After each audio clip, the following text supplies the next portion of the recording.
Welcome to the Sales Lab. Now, another thing that you mentioned in our prior conversation was this, you said that sales is a probabilistic process, I think are the words you used. Yeah.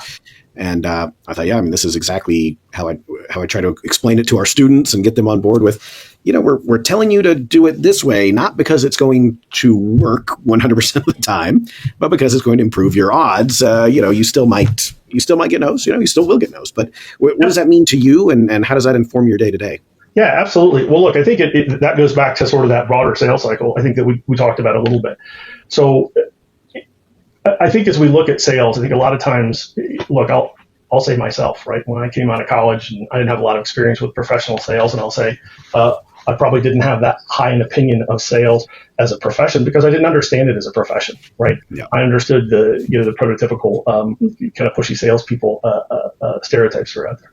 So I think professional sales is about that. It's about being professional. It's about using a solution selling approach in our case, right? We have a very structured approach in how we communicate with customers and how we develop opportunities with customers. And so to us as a business, it's important to understand and be able to forecast, right, how much we think we're going to be able to sell, just like it is for our customers, to forecast how much they're going to be able to sell. So what I mean by probabilistic is, right from the demand generation through to the close sale, and we have systems like Salesforce, right, that you can use solution selling methodologies with, where you can track and you can understand what your conversion rates are. So I get automation qualified leads. So I get some leads on my website. Those go through some steps of automation.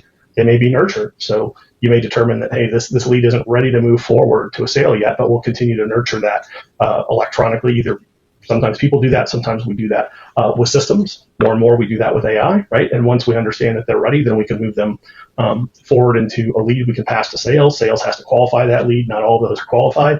And then as you look at a solution selling process, and whatever process you use, there's different ones out there, but they all generally, hey, who's your economic buyer? Do you make sure you have all your bases covered? And it's important, again, in professional sales, to understand that, to understand the environment of the customer that you're working with, to make sure that you really have a thorough understanding of that situation.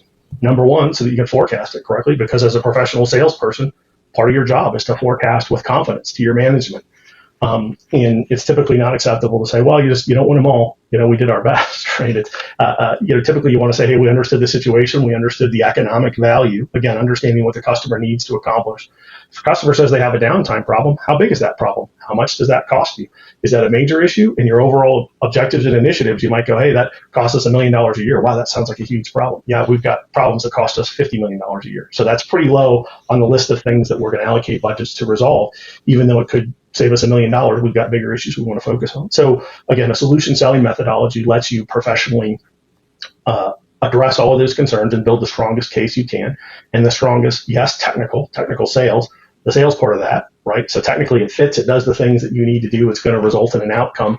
And I can translate that to the economic benefit, either through avoided costs, right, reduction in downtime, improved throughput, improved capacity, higher revenue, right? Again, ultimately at the CEO level, those are kind of the two big measures is revenue and cost, right? That's how they get the profit. So if I can lower revenue, I can, increase revenue, not lower, increase revenue, lower cost, I can improve profitability.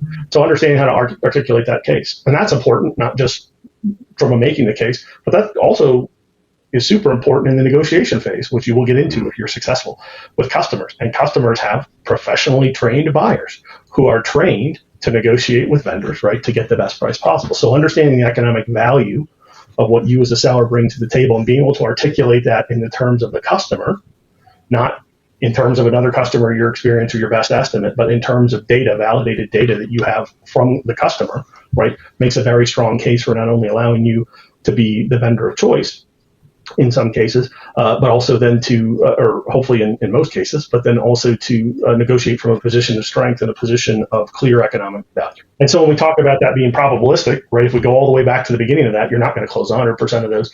But as a professional salesperson, you'll understand the phases of the sales and you'll understand the probabilities of those. And hopefully you'll have enough opportunities, right, that you'll be able to make a solid forecast that you can commit to and that you can make right to the business.